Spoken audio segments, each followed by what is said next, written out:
A space to speak your mind with Cornwall Mind for better mental health. Welcome to the show. I'm Richard and this is A Space to Speak Your Mind, a radio programme and a podcast about mental health and well-being made by people with lived experience in association with Cornwall Mind. We do occasionally cover subjects that some listeners may find distressing. For more information, help and support, please visit cornwallmind.org.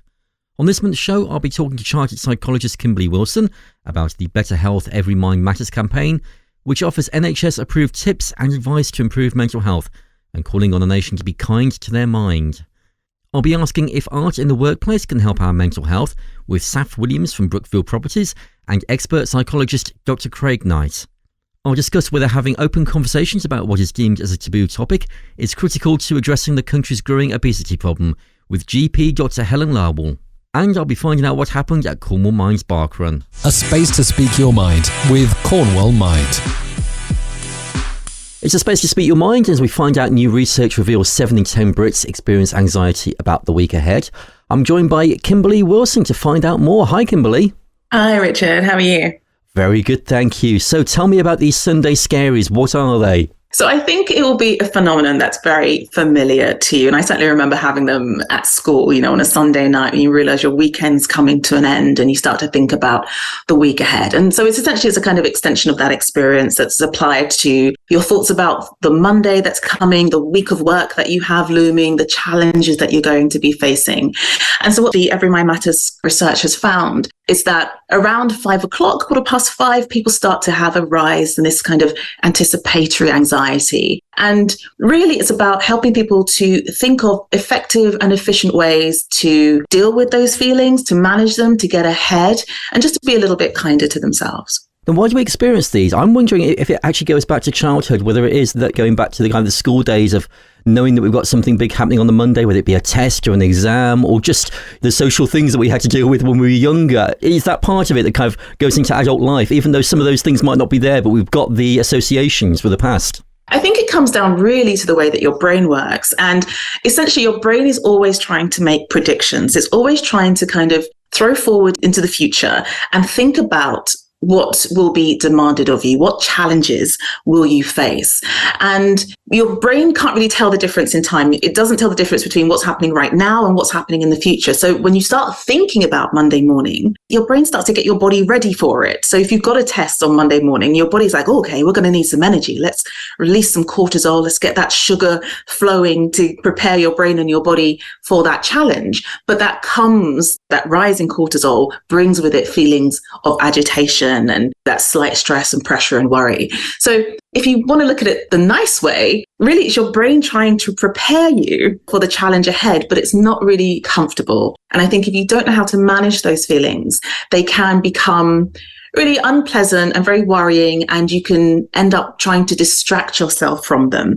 And it's the distraction techniques that can be less than helpful. Yeah, there are some bad distraction techniques people are doing. So what are the kind of things people are doing? And then we'll come on to the things that people should be doing. So the most common ones, certainly younger people aged 18 to 32 or so, is scrolling on social media. So you hop on social media. It's such a wonderful distraction because there's constant, unending information and things to lose yourself in. But what ends up happening is that you end up losing a lot of time. You can be on there for a couple of hours. Similarly, binge watching TV. Yes, it will take you away from the feelings, and it can be sometimes, I've certainly had people tell me that they use it to numb, but it's not helping you to get ahead. And when that show is finished, you still have all of the worries ahead of you that you need to think about. And then sometimes older people, so people mid-30s and above, might be inclined to comfort eat. And again, that gives you momentary pleasure or numbing, but it's not really going to help you to address what your brain is telling you is a looming challenge. And what are the kind of things that people are worried about? I mean, I've talked there about maybe some of our childhood memories, but there are real things that are worrying people at the moment. Obviously, we've got things that are happening in the world, the cost of living, but it's more essential things with our body and how we're treating ourselves, isn't it? That we're kind of not necessarily looking after ourselves as we should be. Yeah, so it's a range of things. So, some of the top 3 concerns are work stress, which, is obviously very familiar. And alongside that, with the cost of living crisis, people worrying about things like money, a lack of sleep. And again, the vicious cycle about that is that worrying about a lack of sleep gets in the way of good sleep. So you can end up in a bit of a rut with that one as well. And again, just the lots of precious things that I have to do. And I think the important thing then is to really help people to understand that you can ask for help. And this is what this campaign is about, is how can you either break things down into manageable chunks? Can you ask for help? Can you find ways to get the worries out of your head? So one of the big things I often recommend to patients is to actually literally get the worries out of your head and onto paper, because sometimes when your brain is just trying to hold on to information by itself, it can feel much bigger than it really is. And then once you've got it down on paper, you realize, oh, okay, well, this is the priority. I can deal with that. This I can leave to a little bit later, or this I can delegate, or this I can break down into its smaller constituent part, and things become much more manageable. So it's really important for people, I think, to start small and then deal with those physiological things, as you mentioned, like if there is something getting in the way of your sleep, because good sleep is such a cornerstone of good mental health. Do try to address anything that's getting in the way of your sleep. And that's going to give you more of a sense of resilience and control. In fact, I mean, you're saying that about the lack of sleep. What would your advice be for lack of sleep? Is it really to come away from the bedroom and maybe write down some things or have a little bit of a think and then go back? Would that benefit? Or is it really just a case of trying to relax and trying to think about other things and deal with things in the morning? So it's a range of things. And sometimes you have to kind of sit down with someone and really talk them through their whole day to find out what it is that's getting in the way of their sleep. Sometimes it's not obvious what you're doing. Sometimes it's things like I'm drinking too much coffee, or I'm staying up really, really late, or drinking alcohol, because that can impair the quality of your sleep. But first and foremost, the main thing that gets in the way of our sleep are our worries. So it's not just I haven't eaten the right things. It's, there are things on my mind that I've maybe pushed aside, and then in the quiet of the night when I'm heading to bed, suddenly they emerge and yell for attention. So there are lots of things that I would generally recommend. So one of them is really, as I say, listing out, what am I thinking? All of the possibilities. What could they be? I sometimes, with people who have real sleep issues, suggest a worry notebook, a little journal, keep by their bed, so that when something pops up, they can write it down and they know that it's there, and their brain knows that it's there. So the brain doesn't have to keep them awake to remind them to deal with something. If you're in bed and you've been there 15, 20 minutes and you haven't been able to fall asleep, then the general recommendation from sleep experts is to get up and get out of bed. Don't just lie there worrying, because that's just going to associate the bedroom with a place that we worry rather than a place that we sleep. So get up, get out of bed, go somewhere quiet, into a different room if possible, and do something soothing and calming. So don't turn on a horror movie. Sit down, read quietly, listen to a soothing podcast, something soothing for however long it takes, 10, 15 minutes, until you feel tired again, and then go back and try again. And that tends to be the better approach than just lying there worrying about not being able to sleep. I do find podcasts the best thing. If I can't sleep, I'll put on a podcast and it'll be maybe half an hour long. And I only listen to about the first 3 minutes, because I listened to that same podcast for about a week trying to find out at what point I fell asleep. It's always about 3 minutes in. But if I don't have the podcast on, then I'll be there for the full hour. I'm just thinking about a positive mindset as well, because a lot of our worries are things we have done before and things we have achieved. So is there a way that we can kind of create a positive mindset to remind ourselves that a lot of the challenges that are coming up, maybe in the working week, or maybe things that we've got to do, we have done before, we can do these, we are capable of these? That's a really, really great point. Absolutely. Because again, sometimes your brain forgets all of the things you've accomplished and all of the things you have done and all of the things you have managed. And so you can end up facing a new challenge and feeling as though it's the first time you've ever done it, or it's the toughest thing you've ever done. And so one intervention that is really helpful is just giving yourself almost a cheerleading list. So here are all the things that I've done before. Here's all the tough stuff that I've gotten through. Here are all the hard things that I have accomplished. And have that list available. Pop it on a piece of paper and put it in your pocket, put it in your wallet, write it down on your phone, so that when you are approaching a new challenge, then you can look at that list and you can remind yourself, oh, we've done this before. Oh, don't worry about it. We have the skills, we have the experience. And now we can apply that experience to dealing with this challenge. And that can help you. It really can give you a bit more confidence going forward. I think that's a really good point. And you mentioned the Better Health Every Mind Matters campaign. Tell me a little bit about that and where people can find out more. Yeah, so this is a campaign that's really asking people to think proactively, I guess is what we're saying, because quite often we wait when we're thinking about mental health, we wait until we feel pretty bad, we feel pretty terrible before intervening. And there's no reason for us to do that.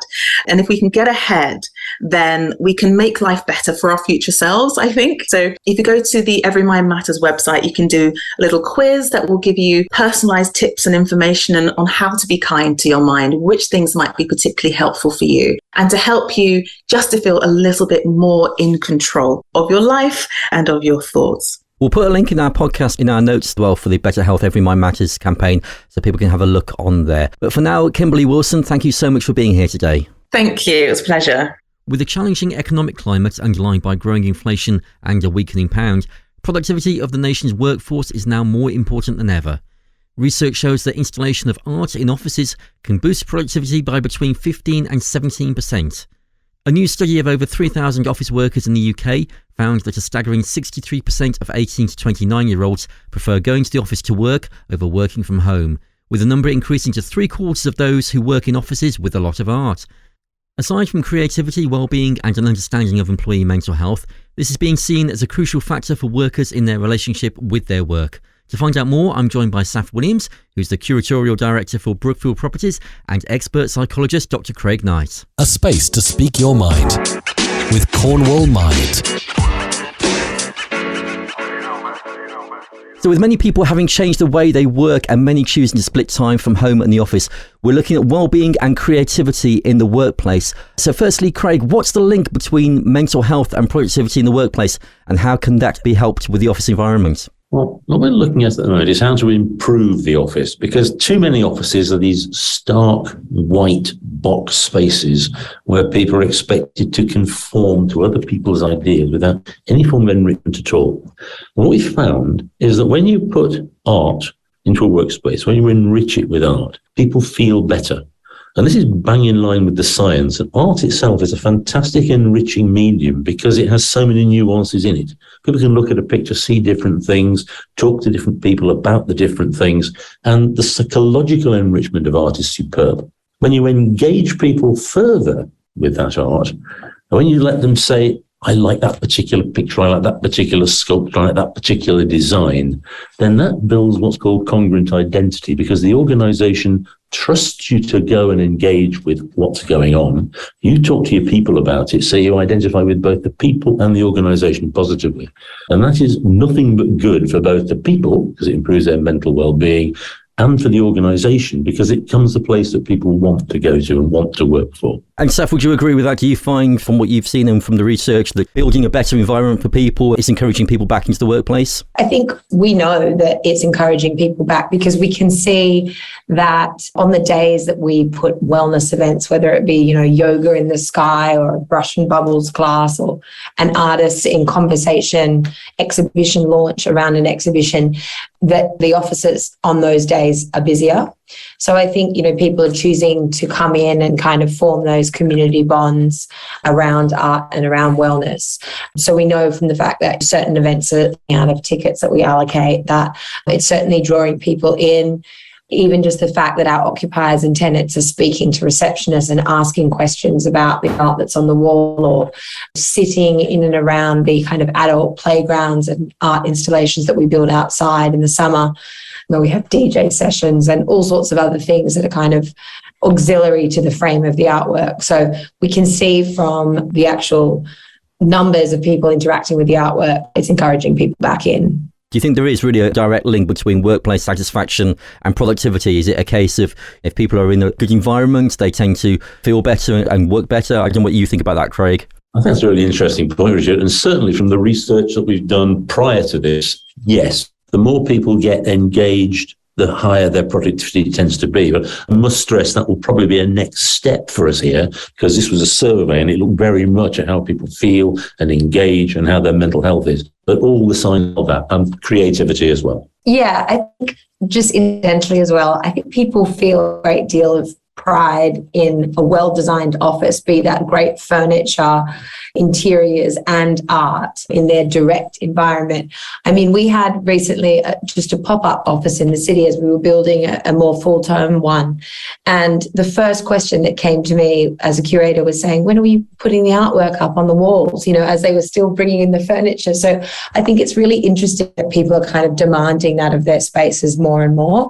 And obviously outside in the public domain for our community, as soon as we take down a summer installation and we have that rest period for a week or so before we put the next one in, people are asking us, when is the next installation going in? So there's a certain kind of anticipation and expectation, which is very exciting for me, and I think great for artists' exposure and for them to be kind of seen by a broader audience base as well, rather than just in galleries. So there's a wellness there for the artists as well as people enjoying the work. That's interesting, obviously the cultural side of things, to be able to see artwork. Obviously we've had these couple of years where we've been at home, we've been in our own environment. So do you think really the relationship with our places of work have changed in the light of the pandemic? And are we witnessing now a turning trend of people returning to the office, do you think? Yes, I think people are definitely returning to the office. I think the idea at the very beginning of the pandemic that people were very happy to stay at home is definitely past. I think after quite a while at home, people are excited to get back in, have real conversations,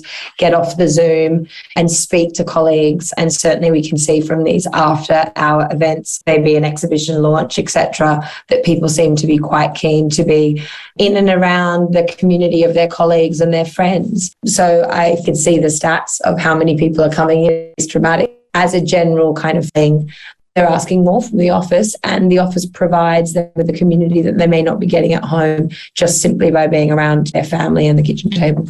That's a really fair point. And what we are finding now, Richard, is that we need this break that the pandemic has given us, because we need to change the way offices are. We need people to feel a sense of pride and a sense of ownership in the place that they work. Because, you can almost use Cornwall as an open-air office, if you like. Look at how Cornwall has engaged with art, with the St Ives School, with the Tate and with Brookfield. All of these things that really matter to Cornwall, those can be translated to the office and shows the power of art. And I think Brookfield Properties and the School of Life deserve a lot of credit for kicking this report off, because it's getting a lot of profile. It will improve people's mental health at work and will get away from these hideous stark spaces that do nothing but harm. So it's a good thing that's going on at the moment, and art is really psychologically useful. It's a re-evaluating how we are working. I think, as you say, to have that break and to reassess how things are. And obviously there is this sort of social aspect I think people have been missing, and for well-being as well. So to put those two bits together and to recreate a new environment for people and putting their health and well-being at the forefront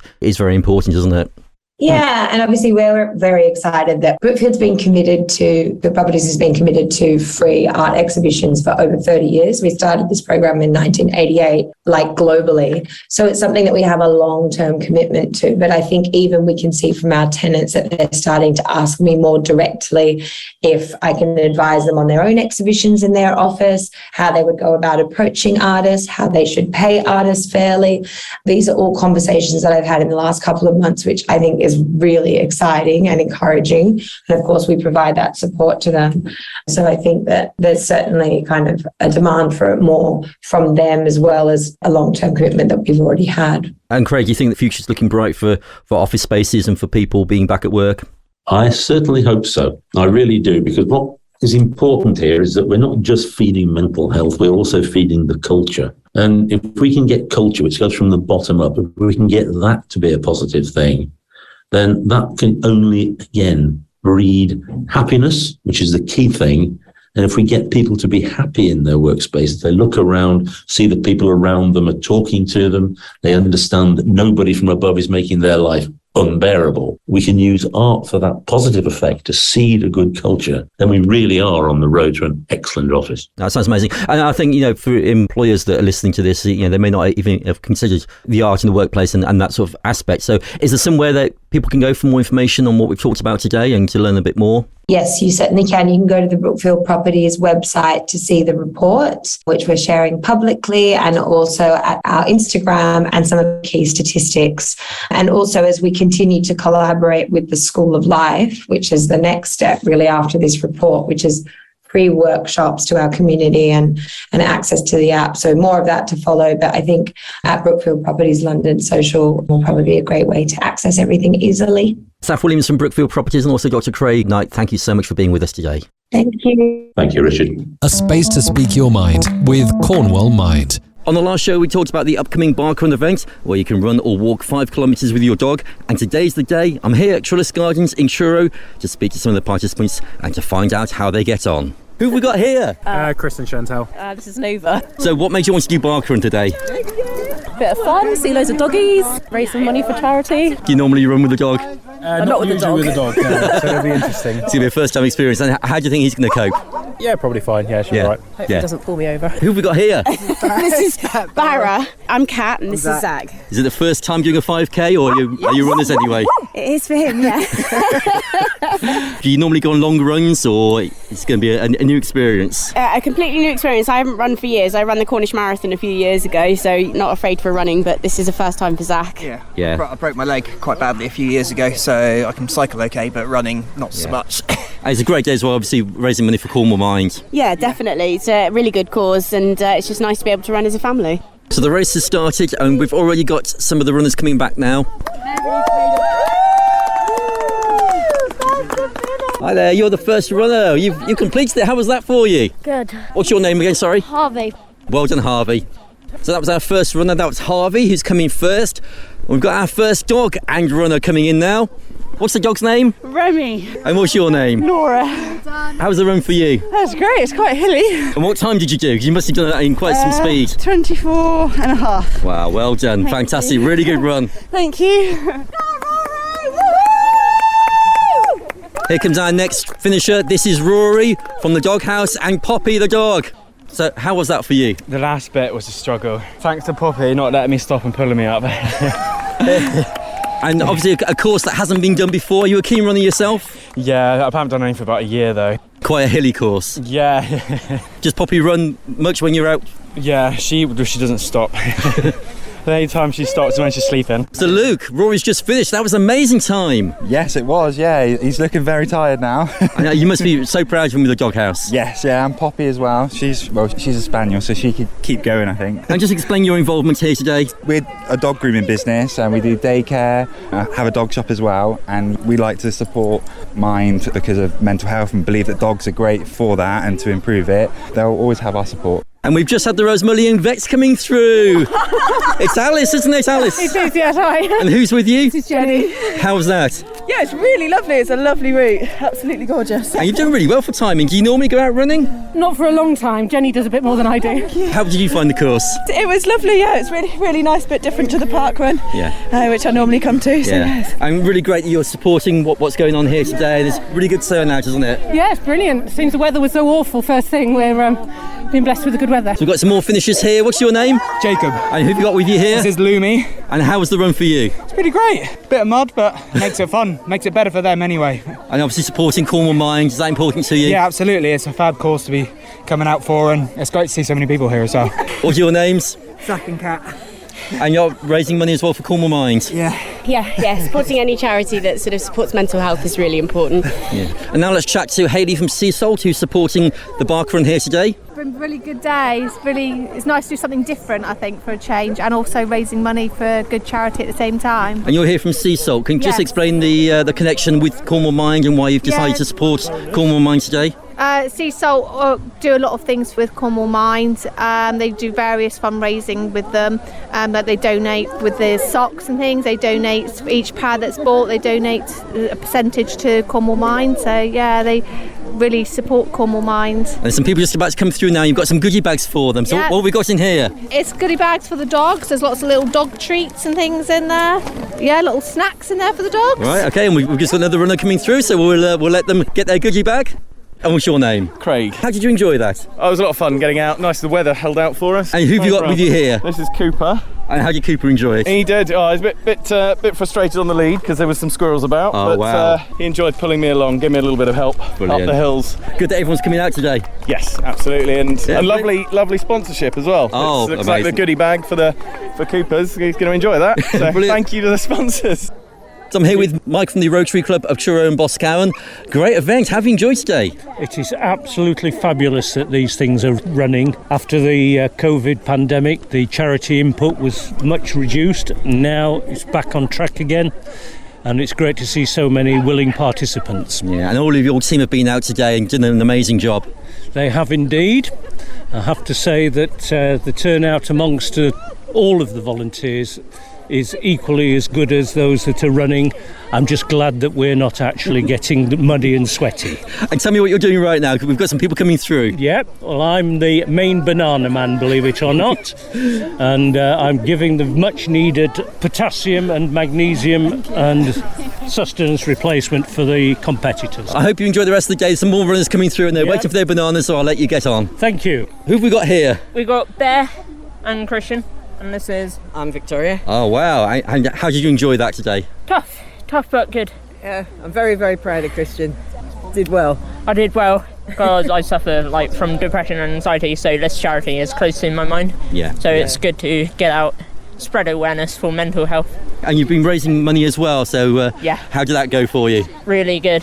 I share it on my social media, so I use Twitter, I use Instagram. We got a lot of donations and lots of pictures as well. Yeah, lots of pictures. We'll have to go and put the pictures on. Yeah. Oh, brilliant. I'm glad you had a great day, and supporting the charity as well. Thank you. I'm here with Neil. Neil, you're the head park keeper here, are you? I'm the lead ranger for the property. And how's it been organising the events?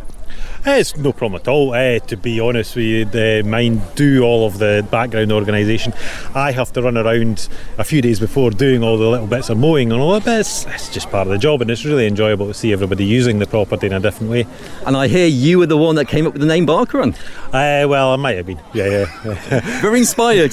It was a natural thing to allow this to go on, and it's just, as I say, it's a great way of seeing a bit of the different parts of the estate, but also for a very, very worthwhile charity. Yeah, and how does it feel after all the hard work, the fruition of coming through today and seeing the people here raising money and having a great day? Well, that's it. That's why we do it. You know, it's enjoyable to do, and lots of smiley faces, lots of happy dogs. So we're happy. So, what's your name? Amanda. And who have you got here? This is Tizzy. And how did you enjoy the run today? Perfect. Yeah, just the right amount of walk for her. We had to leave the older one behind. Yeah, too old. And great to be raising money as well for Cornwall Mind. Absolutely, yes, absolutely. Very dear to my heart, because my daughters have both got friends that have been troubled by this. So yeah, really good day. Well, I'll let you get your water. Lovely. And well done on the run. Thank you very much. Thank you so much. Thank you. I'm here with Helena, who's the head vet at Rosemullion. Really great day. Oh, it's been fantastic. I think everyone's had a really, really lovely atmosphere. Everyone's had a really good time. Yeah, I think the dogs have all been very well behaved, and the people have also been very well behaved. So I think everyone's had a great time. So good to see so many happy faces, and I should say, I think the dogs have enjoyed just being out and having a different course to go on. Absolutely. I think a whole load of new smells and different people to meet, different dogs to play with. They've been really, really good. I think they've really enjoyed it. And obviously Rosemullion supporting the Barkrun here today. Really important that you guys are involved and getting a lot from it as well. Absolutely. It's a really good cause. I mean, mental health is something which affects everybody at various points throughout our lives. So I think anything that we can do to help support the charities that are working to help all of us is it's a no-brainer. We're always going to help out. Let's have a quick chat now with Frank, who's from the Rotary Club of Truro and Boscawen, and you've been heavily involved with the event today, and your guys have been out.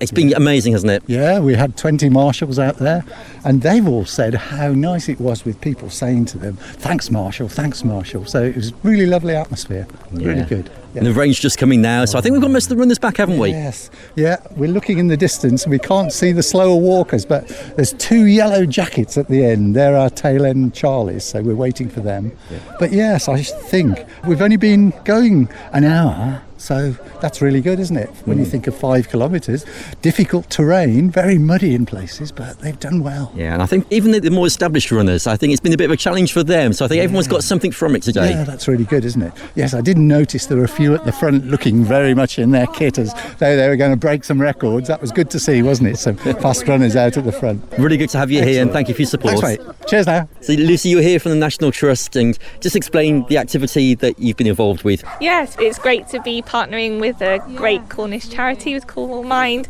We're really glad that as National Trust we can support local charities like this and provide spaces and a great backdrop for people to come together and raise money for a great cause. There was a lot to pull together, there was a lot of work, but I think that's always the case with a new event that comes in. So if we do it again, it will obviously be easier. But it's great, it's worth our time putting into something like this. And how do you feel it went? Really well, it was great. We were all happy, stood in the garden looking at the cute dogs come round. around. So yeah, very happy. And just the last few ones coming in now, but I think everyone's had a really good day. But thank you so much for everything that you've done. No, thank you ever so much to Cornwall Mind. It's been a pleasure. So Lucy, we're at the end of Barkrun. It's been an amazing day. How's it been for you? Gosh, we're just feeling really relieved, I think, that everybody's come together, everybody's had a great time. We've met some wonderful woofers, lots of smiley faces, lots of awesome supporters that we've met here today. So just feeling really grateful for everybody that's just turned up today, who've worked really hard to support this event, because it's been an enormous team effort. And like all good things in the planning, hopefully, on the day it all comes together, and even the rain held off for us, so thank goodness. It did, and a few more dogs just coming through now, but as we're getting towards the end, I think everyone's kind of enjoyed just being out in the open air. It's so good to be out, having the exercise, taking the dogs out, just a great atmosphere. Exactly, and at Cornwall Mind we're here to promote better mental health, and what better way to get up on a Sunday morning, get out in nature in all the weathers with your faithful furry best friends and take part in some great exercise, be it a run, a walk or a jog. And we've just loved meeting everybody today after so many years of lockdown and virtual fundraising, to actually be in person with our supporters and to meet them. It's been incredible, and we're just so grateful to the National Trust for hosting this, for gifting us the most incredible route. Everybody has just really noted what a beautiful, beautiful walk they've had today that they never normally are going to get to access here at Trellistic. So thank you so much to Neil and Lucy and the team here, because without their support it just wouldn't have happened.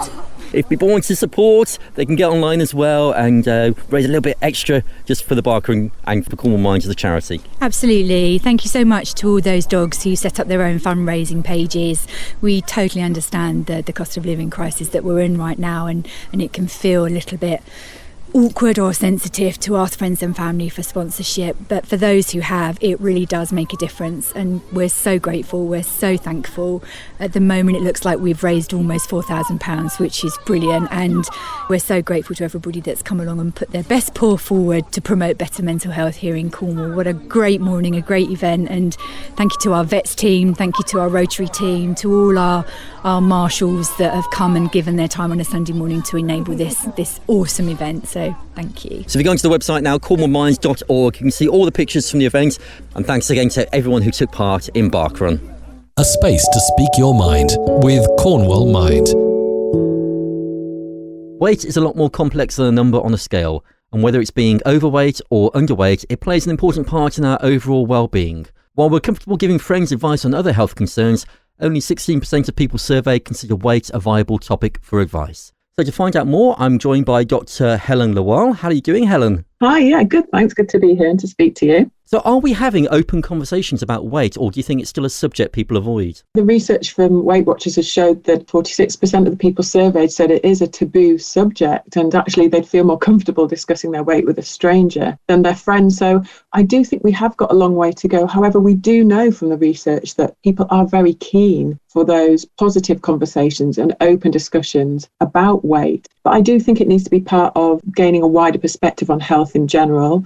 Our worth is not dependent on our weight, and it is possible to be healthy and be over a certain weight. So we do need to move away from focusing on the numbers. I'm just wondering, I know weight is important for our overall health. So is it a case that it is still a taboo subject to bring this up to people? From my perspective, my background's a GP, I'm also a health coach and I'm studying nutrition. I feel comfortable doing it because I guess I've got the communication skills to do it in a way that means that people do feel comfortable. And this very much involves asking open questions, being curious, being judgmental. But the subject itself, it's important that it's a very individual thing, and it's important not to impose that subject onto someone else. Not everyone feels ready to talk about their weight. Not everyone has to, and so it has to very much be instigated by the individual themselves and to come from them and to be when they're ready and be done in a very supportive environment. And often doing that as part of a community, an online community, where there's other people who may be in a similar place, may have similar health goals, can be a very effective way to start that conversation. And why is it important that we talk about weight? Is it purely for health concerns, or is there a wider aspect to it, do you think? Yeah, I think we need to be careful here because there's such thing as a weight-centric model. And I think as doctors in healthcare, we have gone to the extreme, I think. And often we talk about weight as the most important marker of health. And yes, it does play a role in many health conditions. But really, there's so many other things that it's important to consider. Our daily routines, the habits that make up our day-to-day routines. So our sleep routine and the types of foods we're eating, the nutrition we're getting within the foods we're eating, our mental health, our well-being, our mindset, and that sense of community and connectedness. For me, weight can play a role in that. It doesn't always, but it's really important to approach this more holistically and considering all the factors that are involved in good well-being and health. It's interesting that you bring up weight and mental health. How would you say that it does affect our mental health as well as our physical health? Is it quite an important concern? Yeah, I'd say it's very individual. So I think this is really about promoting body positivity. Your worth is not dependent on your weight. We should be happy the way we are. And absolutely, some people do feel that they do need to make changes to their health, no matter what that might be. And that's okay, but it should be done from a positive mindset and from a place of kindness and without being very self-critical, which we often are. I think that's what's really crucial about it. It's about the language that we're using when we're talking about our bodies, we're talking about our health, and we're talking to other people about it, and our own perception of our own well-being and our bodies. And that brings us on really to how do we have those conversations? We don't want to offend people. We don't want people to be withdrawn by us having these conversations, and we want people to look after themselves. So how do we approach the conversations with our loved ones, with people we're concerned about? What's the right approach to take? Yeah, I think a careful one. It's interesting, isn't it? 'Cause when we think about the negative association with weight and mental health and all of that, often we tend to blame social media and celebrities for this and the messages that we're being fed. But actually, the research from Weight Watchers did show that often the problem is closer to home. And I think if you have a friend or family member who bring the topic up, so they've instigated it themselves, great. In which case, there's a few things you need to consider. The first is listen, and listening is a really important communication tool, and often people just want to be listened to. And the second one is to not be judgmental and not be critical. And also, everyone's different, so what works for you might not work for that person. So try to avoid giving advice, actually, because what I believe very much in my approach is we know what's right for us. Often we know what the best thing is for us and what makes us feel good. And we just need the support to actually start to make those changes. And that's where the behavioural science comes in, perhaps working with a coach or working amongst the community or a group of other individuals to actually help us take those steps and have the accountability to keep going. Weight can be associated with other underlying issues that people might be having. Is it worth having a wider discussion about how people are feeling and things that might be going on that might be affecting their weight without really going straight to discussing someone's physical appearance as such? Absolutely, Richard. I think you've really got to the core of it here. Often weight gain is a side effect of some of the problems we're facing in our life. And by that, I mean, we may be experiencing bereavement, relationship problems. We may be unhappy in our work. We may have low self-esteem. And often, and this is completely normal and a natural behaviour, we turn towards food, something, called comfort eating or emotional eating. And that's a normal part of our eating behaviour. And then often we deprioritise the things that keep us well.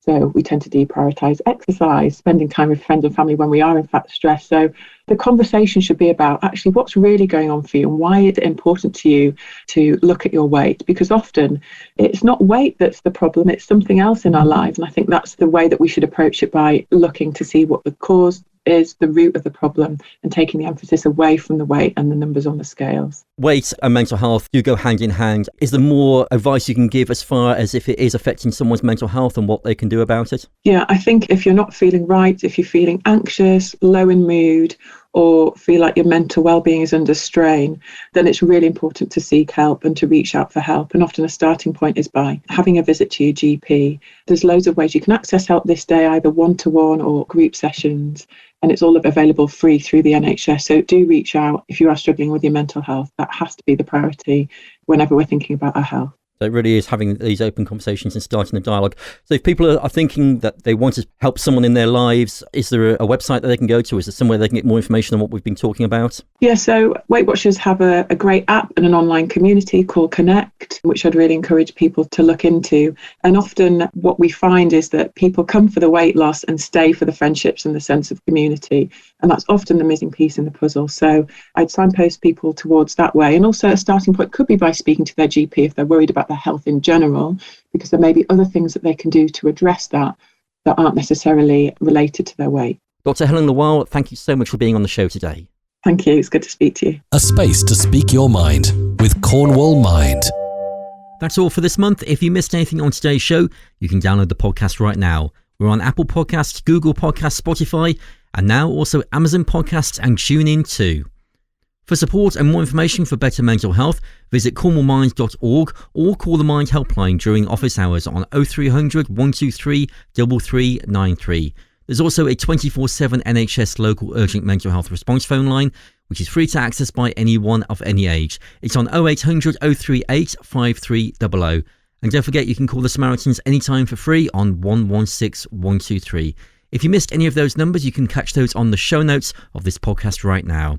And if you'd like to be part of the show, you can get in contact with us. You can just email aspacetospeakyourmind@gmail.com, and you can follow us on Twitter @aspacetospeak or like us on Facebook. I'm Richard, and I'll speak to you next time on A Space to Speak Your Mind. A space to speak your mind with Cornwall Mind for better mental health.